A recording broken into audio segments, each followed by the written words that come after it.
Welcome to TGC's Good Faith Debates. These are conversations designed to help you learn how to navigate difficult, emotional, maybe even polarizing issues in our current life and culture. My name is Jim Davis, a pastor at Orlando Grace Church, and it is my privilege to be able to be the moderator for these debates. The topic for today is climate change and environmental protection. This is, of course, something most Christians would agree on, that we have the mandate to steward this earth. But what does that look like now that we have 8 billion people living here, technologies that we have not had before?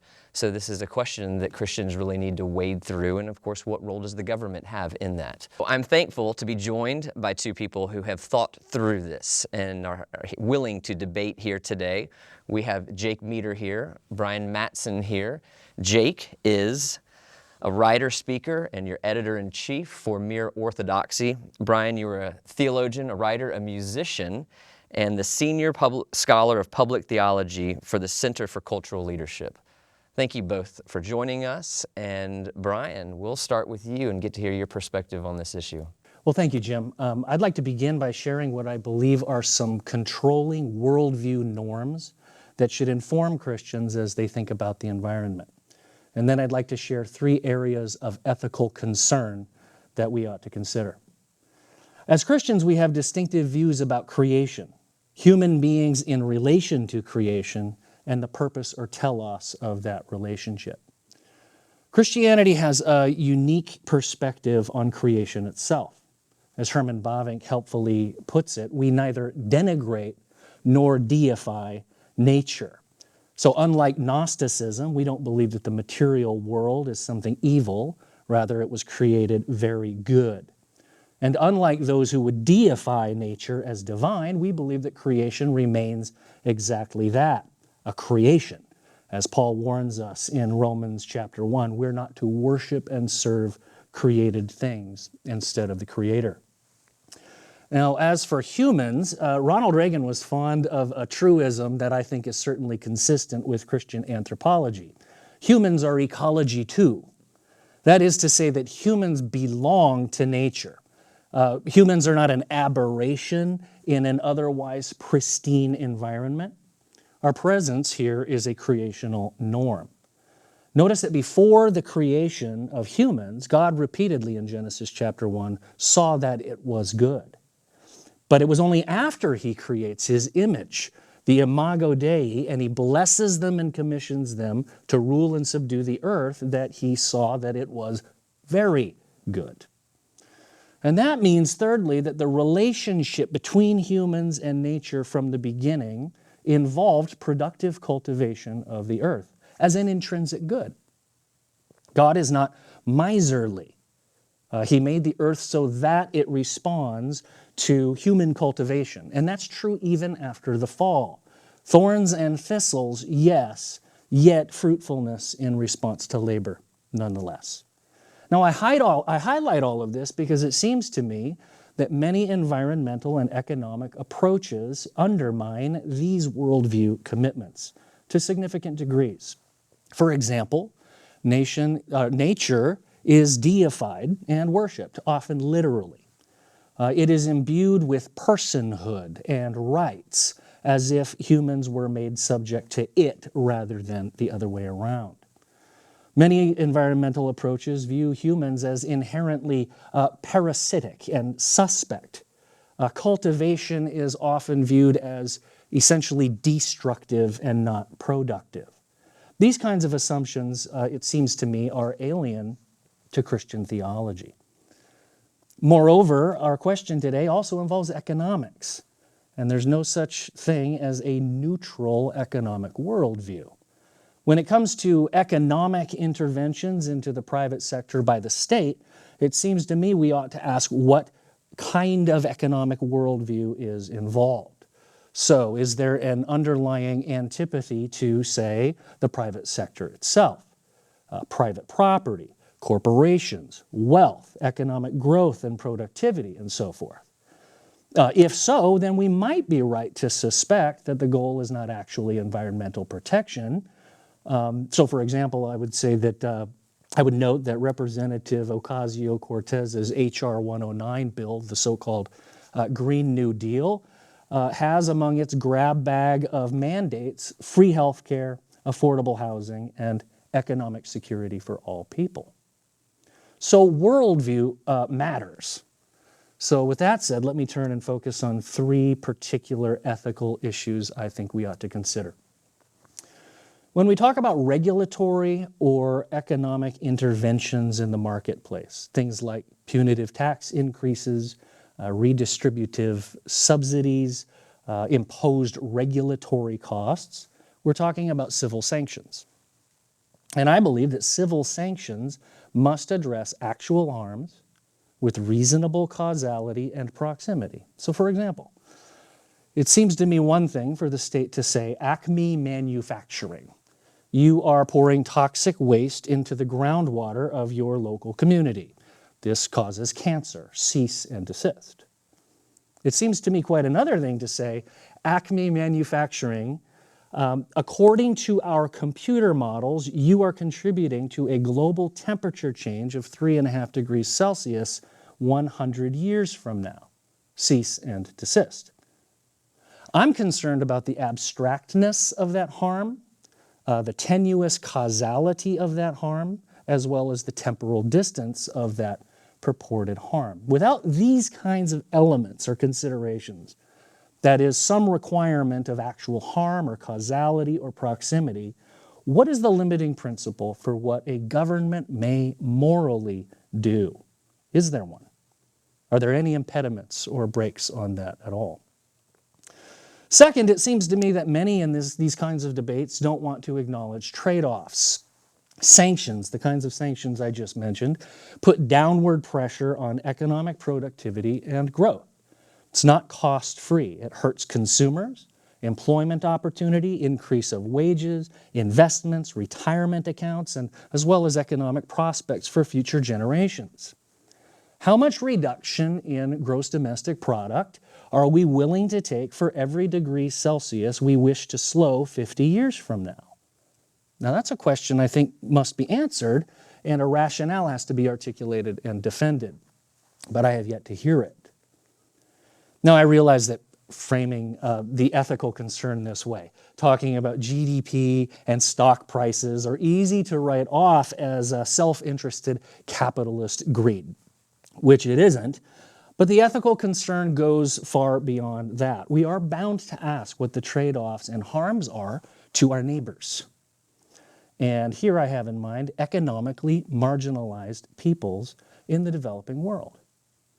If we globally abandon or ban by fiat energy production from fossil fuels, then it seems to me that we are in effect placing the burden of our sins, as some imagine them to be, on the weak and helpless, making scapegoats of the most vulnerable. So here's how it can sound. Africa, for the good of the planet, you must continue cooking your meals over dung fires. We'll allow you to have a dorm room refrigerator and we'll give you a solar panel to power it. But you do not get steel mills. You do not get textile mills. You don't get railroads. You don't get natural gas. You don't get manufacturing. We are sorry, but we've enjoyed all of these things and we've gotten fabulously wealthy and healthy, but now the punishment for our sins must fall upon you. I believe that to be immoral. One might even call that the apotheosis of paternalistic colonialism. But the ethical problem is even worse than that, it seems to me. And here I think there's an analogy from Christian just war tradition.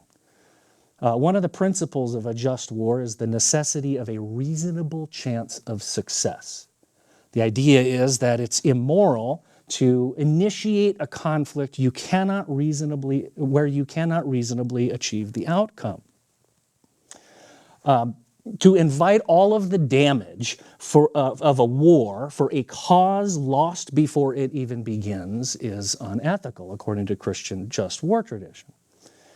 Likewise, I think it is unethical to wreak economic havoc here at home and to banish developing nations to darkness and poverty in a quest to reduce global carbon emissions, when, on the other side of the world, the People's Republic of China is proposing to build and building, unhindered as we speak, additional coal-powered infrastructure at a capacity 5 times more than the rest of the world is building combined. Unless there is some magic solution to that problem, no amount of regulatory or economic intervention stands any chance of success. And the war on carbon is all for naught before it really even begins. That doesn't mean that we are helpless. We have the greatest engine for human innovation and adaptation the world has ever known. Free markets and all that they entail, private property and enterprise, risk and incentives.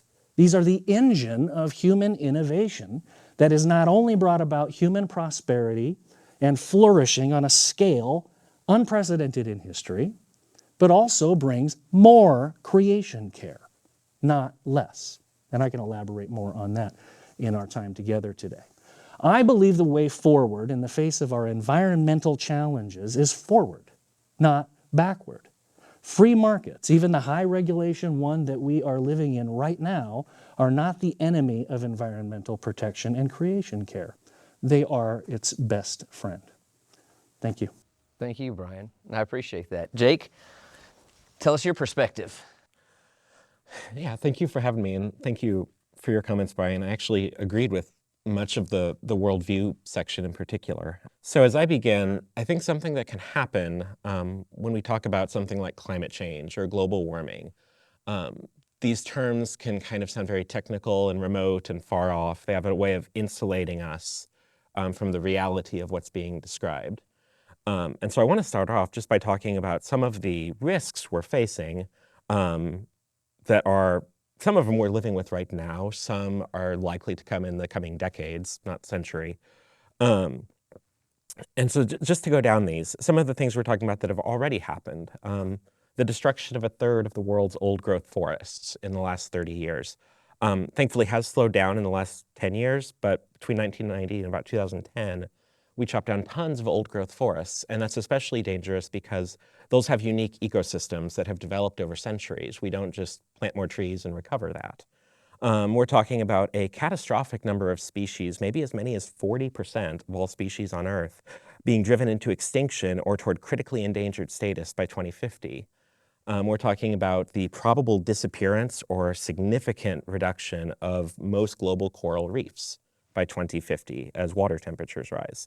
We're talking about shrinking ice caps, which we can see happening now as glaciers break away in the Arctic and Antarctic. And as sea levels rise, there are cities that will be put at risk by this.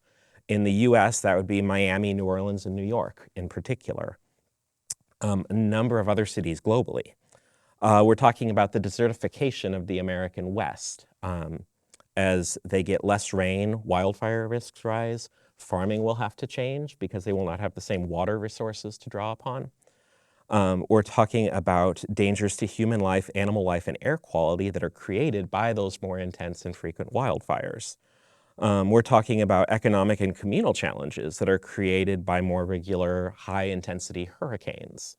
Warmer water, warmer air can mean that hurricanes intensify faster and create more damage because they're a category 4 or 5 hitting instead of a category 2 or 3. And finally, we're talking about some actually enormous financial costs that come with this, as we've seen recently with the hurricanes that have hit in Puerto Rico and Florida, and with wildfires. So the dangers we're talking about, some are coming, some are things we're dealing with right now. There is a second question to consider as well, though, which is how we're going to respond to these problems. And there's a lot of ways that we can. A social problem does not necessitate a government response. We can deal with social problems through cultural means sometimes. A cultural norm develops and it gets reinforced softly through society such that you aren't going to say or do a certain thing in a public place because a cultural norm has developed there. We can also accomplish a lot of things through commercial means as we put the power of markets to work to accomplish some desired good. And then, of course, there are also political means where we use public policy and law to try and accomplish some desirable good.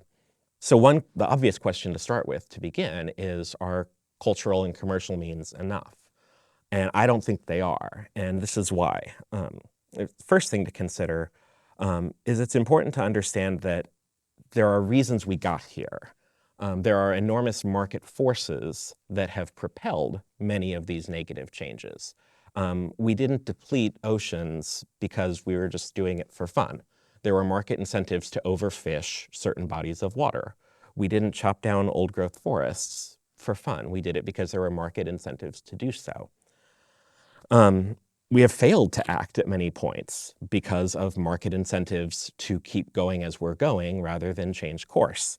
There was a moment in the late 70s and early 1980s where there was a very strong push to try and adopt some more aggressive measures to slow climate change, and those did not happen. And you can even see this now. I looked up, according to Open Secrets, just the oil companies spent $176 million on lobbying in 2009 alone, and they've spent around $120 million every year from 2010 to 2021 on lobbying in Washington. So I think to turn toward commerce alone to solve these problems is naive. The incentives of right now that a company has are not necessarily the incentives that we need to be thinking about, because we might be dealing with a problem 20, 30, 40 years down the road. Parenting analogies might be helpful in this sense. The incentives I give my child to not do something right now might not be about what's going to happen to them today if they do it. It's what will happen to them 15 years from now if they keep doing it. The thing we need to understand is that markets don't appear from nothing. They don't descend from some kind of skyhook in some pure, solid, untouched state. They're made, and they're made through many factors. They are made through the laws of nations, customs of cultures, the realities of geography and climate. This is why we have the joke about someone who could sell ice to an Eskimo, because they have no need for ice. Markets evolve over time. Until quite recently, there was not much of a market for air conditioning in Northern Europe. But after this last summer, where they had temperatures over 100 degrees in England, there is now more of a market for air conditioning. So what sound climate policy can do is it can help create new contexts and environments in which new behaviors are incentivized and rewarded by new markets. Likewise, while culture can and does inform practices, I think culture and law should be understood as friends rather than adversaries. A society where cultural norms and public policies are in conflict isn't going to endure in that way for long, because something is going to give one way or the other. I think you could say we've seen that recently in lots of laws regarding sex and gender. The cultural norms were in one place, and the laws eventually shifted in response to changing cultural norms. They should work together. There's one other angle to consider here, and this is an argument I'm borrowing from my friend Brad Littlejohn. He's argued, given the degree of the dangers we're dealing with, it is extremely unlikely that government is never going to have to act to deal with these things. The question before us is more, are we going to try and do what we still can proactively, or are we going to react in the heat of crisis? When sidewalks are melting, railroad tracks are being warped, as they were in England and Northern Europe just this past summer, government can't sit on its hands at that point because so many things are disrupted. I think it is better to have laws that are passed proactively in concert with culture and commerce rather than reacting in the heat of crisis. Particularly because, especially if you're concerned about commerce and markets, I think government regulations passed in crisis often prove to be far more draconian, and they often are far harder to unravel than laws that are passed proactively where we're able to work with a broader coalition. And so that brings me to the second deeper argument I want to make, is that if we imagine politics as having this purely negative view of government, where government basically exists just to protect against physical harm and protect property rights, I think that notion of politics is more indebted to certain post-Christian modern ideas about politics than it is more traditional Christian ideas about common life. For Christians, politics are about how to structure the necessary social relationships we all have so that they're mutually beneficial and delightful.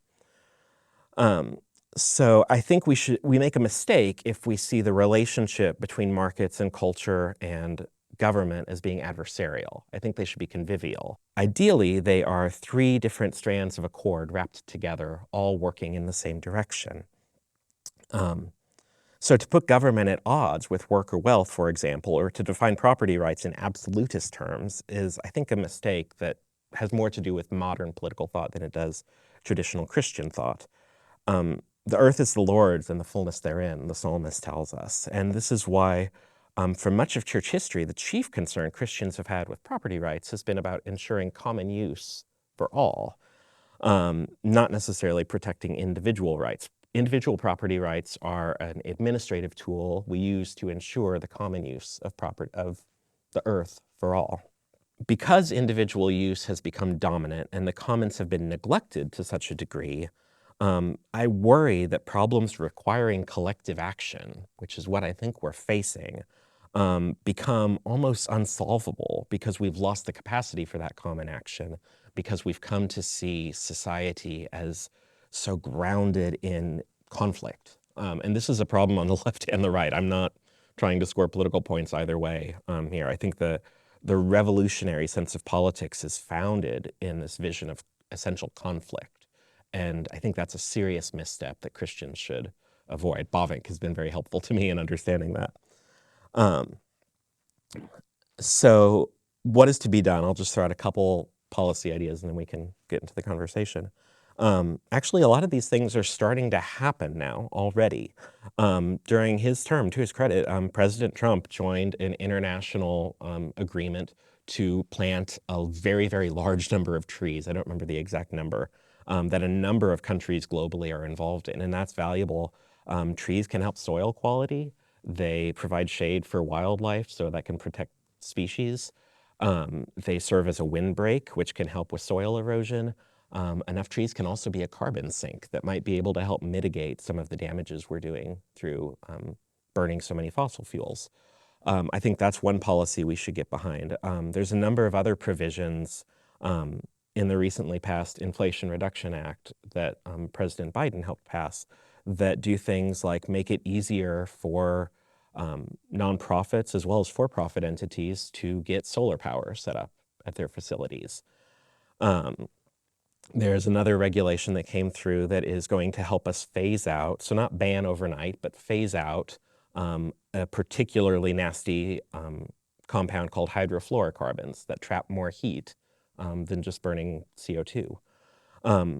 So I think those are good steps. Other things that we can do are we can actually offer tax credits and incentives to try and help nudge incentive structures for markets and for ordinary consumers in directions that are better for the planet. So I think if we do start with this position of a conflict between humanity and nature, or between where we work and the political entities we participate in, then I think we are parting ways with historic Christian thought. But I think what government can do is it can try to create environments in which it is easier, this is a Dorothy Day idea, a world in which it's easier to be good. And so what government can do through wisely developed policy is try to create spaces in which behaviors that are more conducive to environmental health are more likely to happen. This is something a farmer with some friends of mine at the Bruderhof community has said. He says, the good news is that there is a way back. We can stop destroying and start restoring. We can work with nature so that in essence, the land heals itself. It is simply a matter of grasping certain principles that must be respected. And the Bruderhof have been able to do this at many of their communities around the world. And so my hope for us is that we would be people who respect these principles, and that our communities, families, neighborhoods, cities, and governments would also be such communities. Thank you. I appreciate it, both of you. I'll start with you, Brian. One of the main areas of disagreement here seems to be the degree to which we proactively address this problem. And and the role of the free market and the government in that process. So I come from the state of Florida. And when my grandparents moved there in the 30s, which means we were in Orlando before there was a good reason to be in Orlando. And back then, the lakes were crystal clear. You could eat the fish in them. The fishing all around the state was amazing. Now, nobody would eat a bass out of a lake in Central Florida. The estuaries around Canaveral no longer have the vegetation they used to. You wouldn't eat the fish there. Even the Keys, I can remember growing up as a kid, and my dad would take me offshore, and we'd finish fishing some days when we filled up the boat. Now you go all day hoping for 1 or 2 medium-sized fish because of the impact of commercial fishing in there. So, and then you add the sugarcane fields that block the water from the Everglades, the natural filtering process, all that to say. I hear what you're saying. For me, those issues feel like the free market's not helping. So how can you, and I don't expect you to be an expert particularly on the waterways of Florida. Florida habitat. But there are places where it feels like the free market is doing the opposite. What do you say to that? Well, I think that I'm not here to deny the need for environmental regulation. In fact, I'm happy to defend the status quo of environmental regulation. I think that Jake is saying more needs to be done. The Environmental Protection Agency's share of the Federal Register this year is 30,246 pages. Yes, I took the opportunity to count. Spread over 30, so you can't say nothing's being done. Spread over 37 bound volumes. That's not low regulation, unfettered, laissez-faire, free market capitalism. I'm not at all against. I mean, I'm from Montana, and we have a long history of industrial interests extracting our natural resources. We're called the treasure state for a reason. People extract those treasures, right? And we have one of the largest Superfund sites in the country in Butte, Montana. I'm not against stopping the tragedy of Butte, Montana and the Berkeley pit there at all. So I'm not against regulation. The proactive part, I think, is key to your question, and that is who has that insight, that forward-looking insight to say, if we just craft these laws and these rules, and then the market will sort of inhabit the natural legal paths that we have prefabricated. I'm wondering who's wise enough to do that. Because that kind of central planning has all kinds of problems with it. The knowledge problem. How can one person or one committee or one group of experts possibly know all of the factors that are going into things? And so you have a knowledge problem there, and I'm concerned about central planning. I'm concerned about a state that has no restraints on it. Jake talked about conviviality and how the state and culture and economics and politics ought to all be friends. What he's leaving out is that only one of those groups has a monopoly on coercion and violence. So that's a concern of mine, that a state says to one industry that's disfavored, we're going to penalize you and reward our friends over here because we approve of what they're doing. The state has the power to do that. And so no, I'm not a laissez-faire, don't know environmental regulations. I am concerned about how those policies get crafted. Is it a cult of the expert who's just going to tell everybody how this is going to go? That hasn't worked well in the past. Or are there alternatives to that? And I think that markets are far more nimble than many give them credit for. Well, I want to get Jake's response to that, but I want to add a second part to the question, because you made a compelling case, Brian, about China. And we can do all the good in the world here, but looking at the other side of the world, it's not changing anything, and in fact, in many ways, it's getting worse. So how would you respond to what he said and add the element that even if we do, is it worth it when on the other side of the world it's not going very well? Yeah, so one of the big questions concerns incentives. And so one danger, certainly, is that how do you create incentives that will keep the state from abusing its power? Because the state does have a unique capacity. there are plenty of ways for markets to be coercive as well in soft ways. So we've understood the greenhouse effect since the 19th century. And the greenhouse effect is not a complicated kind of egghead science idea that only 3 people on the planet understand. CO2 traps heat. As we pump more CO2 into the atmosphere, more heat is trapped, causing temperatures to rise. And if you look back, a lot of the fears that were being discussed in the 60s and 70s, we are now starting to see in the form of more wildfires, more, not necessarily more hurricanes, but more intense hurricanes. Just think back, I think it was 5 years ago, we had Harvey, Irma, Maria hit boom, boom, boom. And if we want to talk about dangers and damages to developing world, the Middle East, South Asia, those are the places that are going to get hammered by this in a way that, like in Nebraska might be a little bit more like Oklahoma or Texas in 40 to 50 years, which isn't great, but it's not a desert, which is what parts of the Middle East and sub-Saharan Africa are looking at. And so what concerns me with leaving these things to commercial entities is that commercial entities are going to behave in ways that are incentivized to help them now. They're not necessarily going to be thinking about 30, 40 years down the road. And so I think what government can do is it can create a quote unquote artificial environment that tries to incentivize commercial entities to think about those things. In the same way that my wife and I do this at home with our kids, we create a kind of artificial consequence when they do something wrong, because what we're seeing now is where this behavior will go in 20 years if it's not addressed. Problems develop over time, and I worry that the commercial incentives that most firms are given don't equip them to think long-term in the way that a lot of these problems necessitate. Is there some variance in computer models? Sure. Can we predict everything with perfect accuracy? No.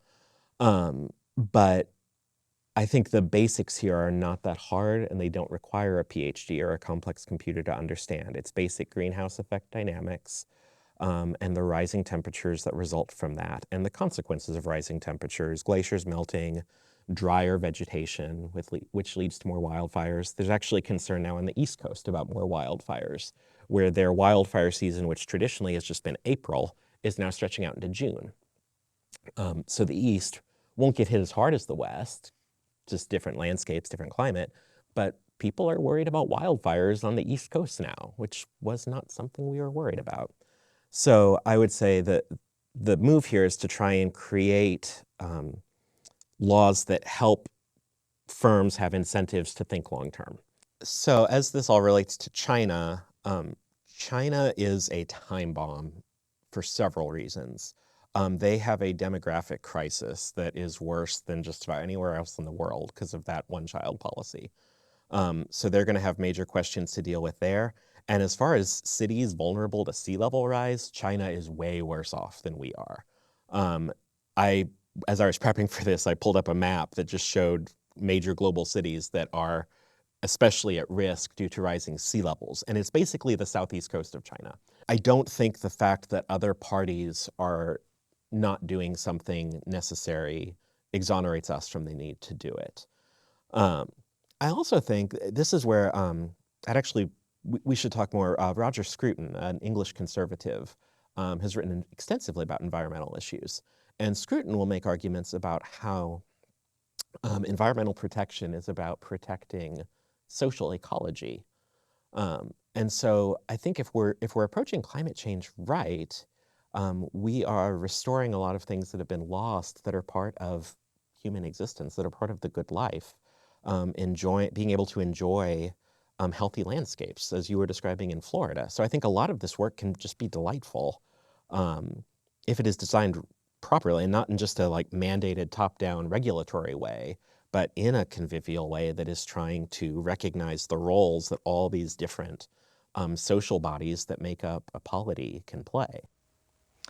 So Brian, he acknowledges the difficulties in predicting the future, and that was one of the main points you were trying to make, and how we can really know what's going on. But I am curious, at a basic level, do you agree with the greenhouse effect, the glaciers, the the premise that this world is getting warmer and that is going to present problems. I accept the premise that the climate is changing, and I certainly agree with the greenhouse effect. I think that the scientific debate at the highest levels is what portion of the carbon output is anthropogenic. So is it our portion of carbon emissions that is the proverbial straw, on the camel's back that is going to lead to these cascading catastrophes?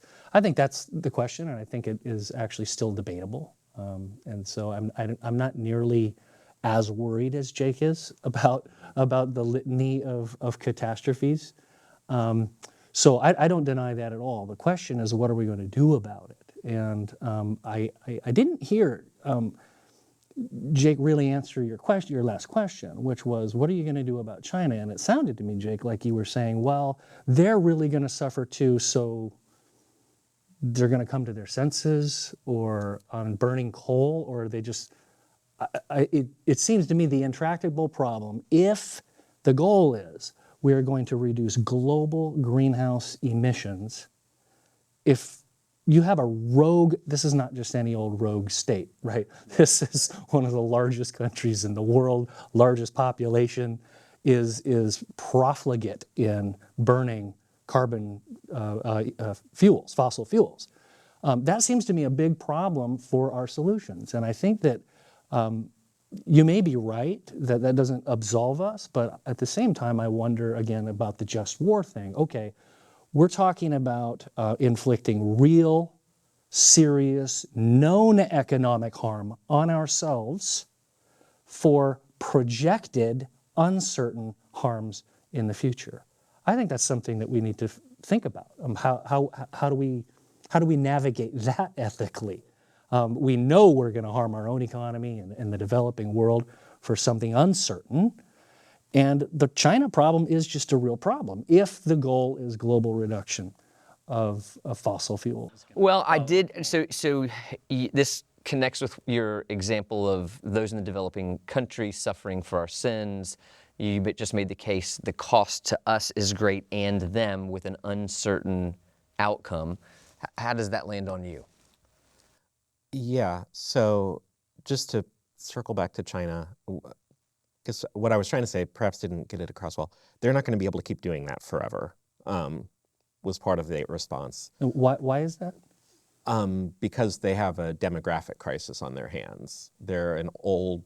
So they won't have enough people to work in coal mines, or their economy is not going to be able to continue to work the way it is now, 30 to 40 years from now, due to a lack of workers. But that's too late by your own admission.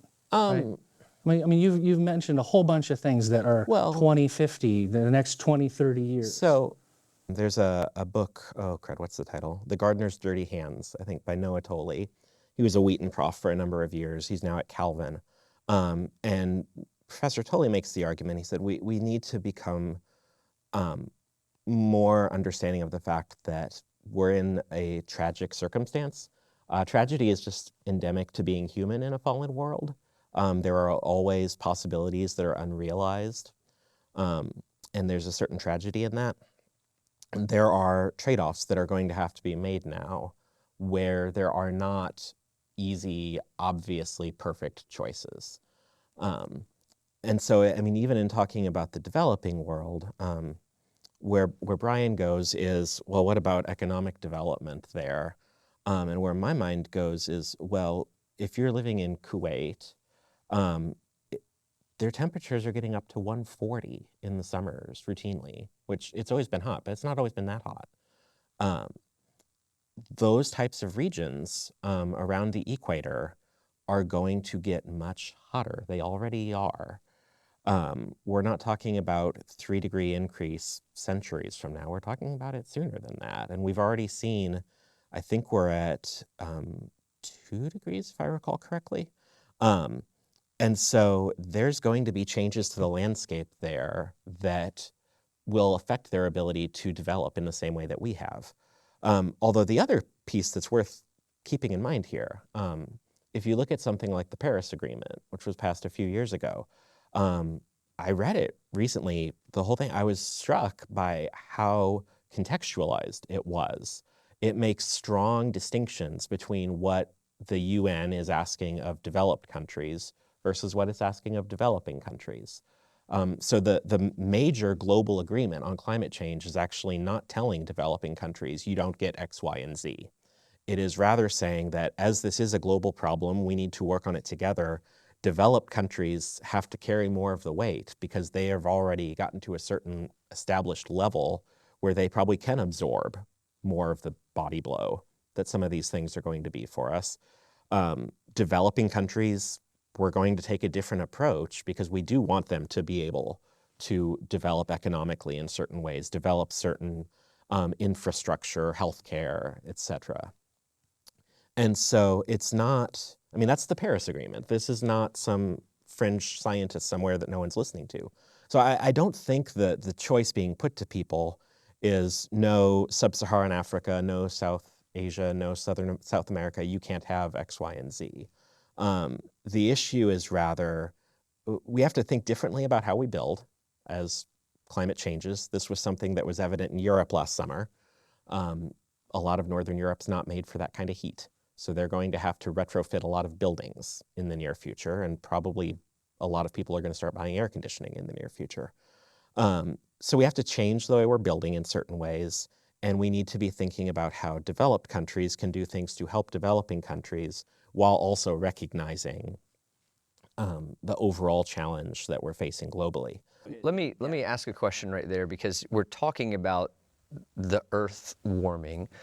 A lot of people would say we don't have the history. I mean, the Earth's temperature rises and falls. We know it's been much colder than it is, and it's been much warmer than it is. We don't have the history to know if this is how much we're contributing to it. And then on the hurricane front, our city got hit last week by a hurricane, but there are those who would say we don't have enough history to know if they're really more intense. And yes, they're more expensive just because more people live there. How do you respond to that? We have been putting more CO2 into the air for 200 plus years, and we know what that does. So are there other things that might be driving it on the margins? Sure, I would grant that. But I think we know what CO2 does, and we know that we're putting a lot of it into the air. So it seems reasonable to me to think that a large part of the problems we're seeing as temperatures rise and as all these knockdown effects happen when you have drier vegetation and more fires and warmer water and more intense hurricanes, I don't think it's a great stretch that requires computer models to prove to suggest that we would be influencing those things. And so certainly I'm concerned about developing world being able to continue to develop. I'm also concerned about many of these countries being deserts in the not that distant future, where the people are just going to become climate refugees. We've already seen some of this in those parts of the world, actually. So, yeah, I mean, that's kind of I think there's trade-offs here, as you said, but I think the trade-offs run in a lot of different directions. So at the end of your argument, you made the point that free markets create more care creation, not less. Right. Is there any, and you alluded to the fact that maybe there were some some places we could double click there. Would you want to pull on that string? Yeah, I'm glad that you asked that, because it is related to a lot of what Jake was just saying. Jake, you seem to think that free markets aren't enough. They're not doing enough. So we need law and regulation to nudge maybe industry in the right directions. I think from my perspective, you're taking far too dim a view of the dynamism and ingenuity of markets. So just in the last decade, private industry has invented a way of reducing carbon emissions for energy by 50% over coal. 50%. Now, no one told them to do this. There was no regulation that said, hey, big oil companies and oil drillers, you guys need to do this. This was industry on its own invents a way to cut carbon emissions by 50% over coal by way of directional drilling and hydraulic fracturing for natural gas. And so 50% over coal is going the right direction. Were they cheered? Was there a big celebration? Was there a parade in New York City? Wow, private industry. Were they thanked? No, actually what happened was they have been opposed and had nothing but roadblocks from start to finish, from permitting to extraction to transportation to refining and to export. They're facing barriers. And yet that's an example of industry actually, without a nudge, doing something that is going the right direction. And clearly the right direction. The actual geographic footprint now of oil and gas drilling has been exponentially improved because of directional drilling, for example. So I think that we should look at the full picture. I think that actually industry is interested in more environmentally responsible ways of extracting energy.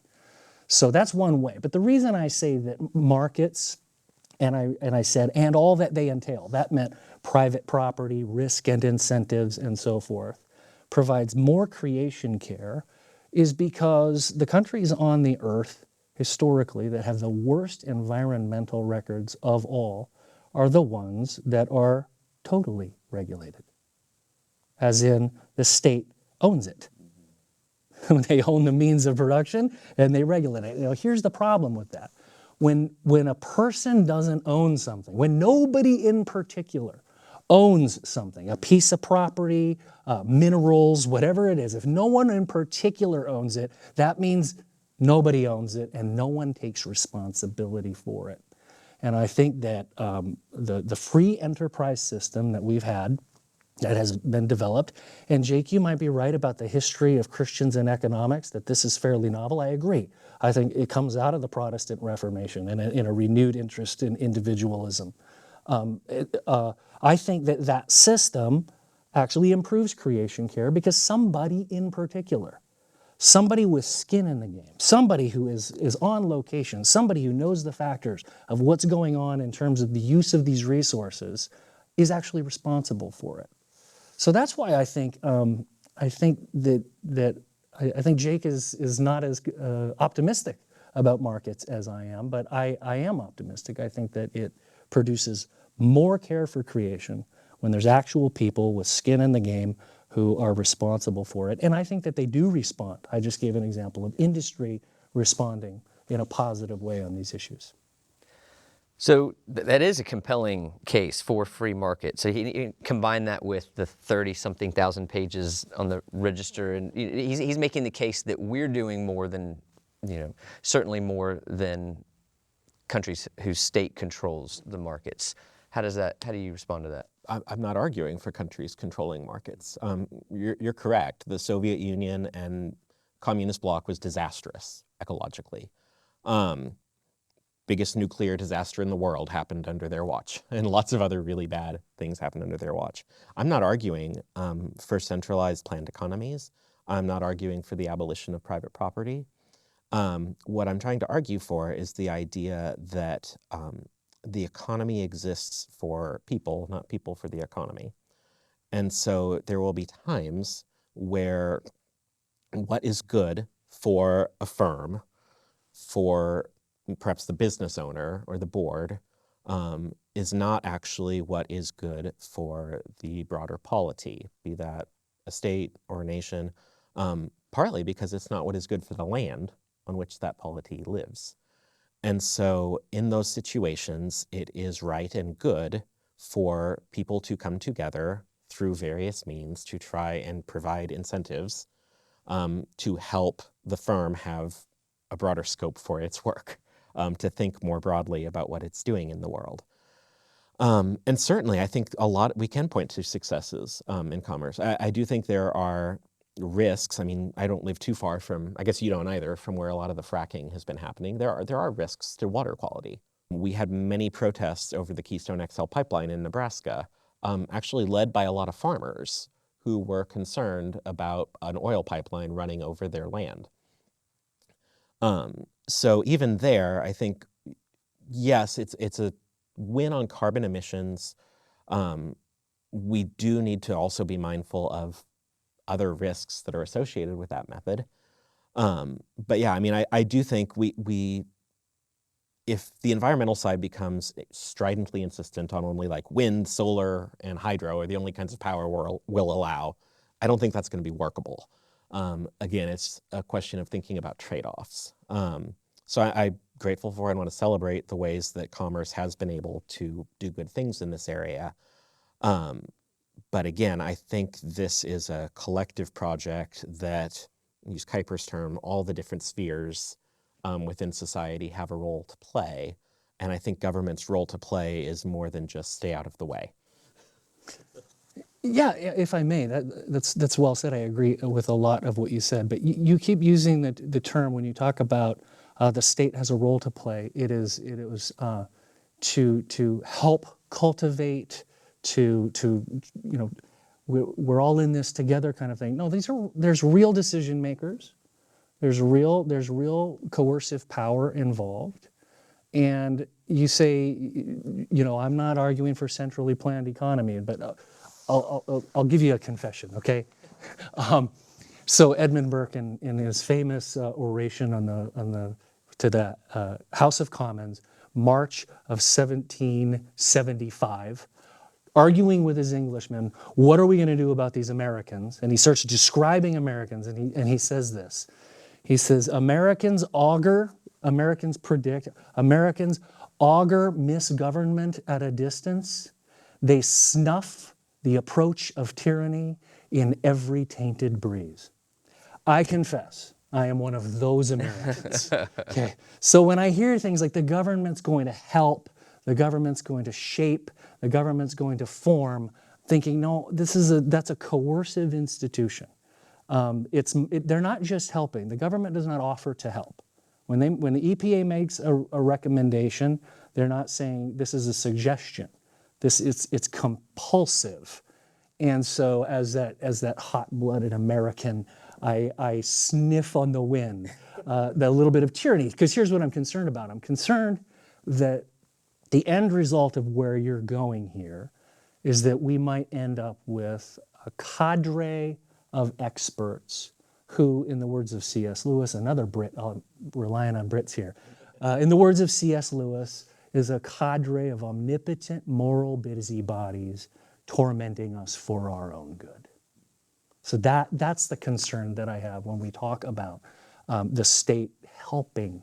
I don't think the state helps. I think it's coercive, and it's going to involve penalizing people, rewarding people, and I want to know who has the expertise, who has the moral judgment to do that. Is it a congressional committee? I think that's problematic to me. Well, what I appreciate about both of you is you both want to steward the earth well. Neither of you comes across, there are extremes on either side of your positions that you do not fit into. So I want to finish by just asking briefly, what do you think the lowest hanging fruit is in front of us? Something practical, something helpful as a next step in this conversation in this part of the world. I'll start with you, Brian. Yeah, well, thanks for asking that question, because I think it's an important one. I think that too often when we are considering environmental issues, we're too abstract. We've got the big headline problem, right? Climate change, carbon emissions. What are we going to do about that? Whereas I think that our resources can be better deployed on actually more concrete and more local environmental issues and concerns. I think it's pretty clear from our conversation today that I'm less optimistic that we can do much about the big headline global thing. But in local communities, in places like Florida, the hard lessons of experience with the fisheries and with the Everglades and the sugarcane, as you mentioned, those are precisely the kinds of experience that can then lead to better stewardship, better regulations. Why? Because we have experience, right? So G.K. Chesterton talks about the thickets Brit. and fences. Yeah, Chesterton. All the Brits are coming to my rescue here. But those fences come up through hard experience. And those experiences don't happen at an abstract global level. They happen at local levels.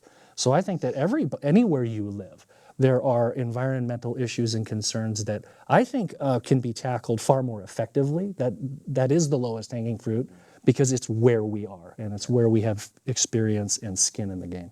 So that would be, I think, my perspective on that. What do you think, Jake? It's so funny. I feel like we have a lot of the same sources we're working from, and we go in opposite directions with them. Because when I think of Chesterton's fence, I think of that's a very good argument for not destroying all the prairies. But No, that's right. too But late. the fences were not pre-made by a committee, right? The fences come through failure. They come through, oh wow, we ruined the prairie. Let's put up a fence, right? Right. Right. It's a post facto thing. Industrial scale makes for very big failures, is part of my fear. As far as what lowest hanging fruit, the problem I think with carbon emissions is such that there's certain things that need to happen on a policy level, which most of us are not going to have access to be able to be part of. So in terms of lowest hanging fruit for most folks, I would actually encourage everyone. There's a wonderful story in Plow, and I'm a contributing editor over there, so disclosure, I guess, called Beating the Big Dry. And it's about a community of Christians living in southern Australia who, through basically trying to observe the way that Australian landscapes have traditionally been treated prior to the last 200 years, and adopt more traditional methods of caring for land, what they plant, where they plant it, they've seen their land transformed. And so there's aerial pictures you can see with the story that show what it looked like in 2000 and what it looks like now. And it was brown and barren in 2000.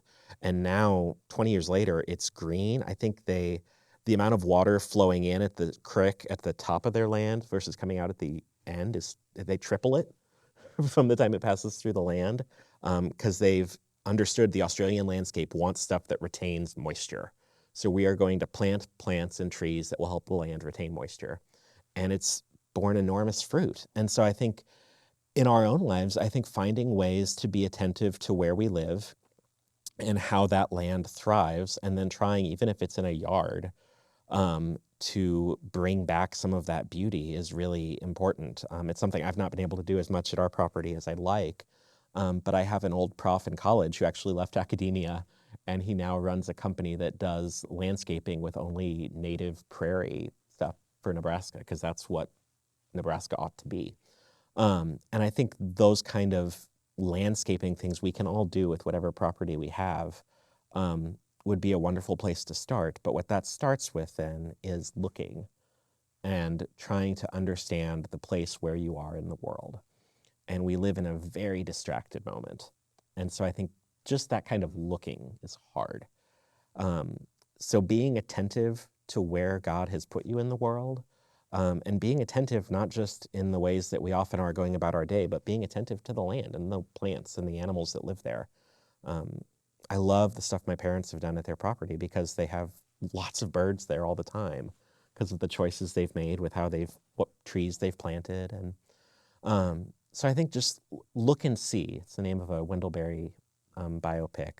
Look and see where God has put you and what you can do to make that place look more the way the landscape wants to look, I think. Hopefully that's not too abstract, but. Well, I appreciate it.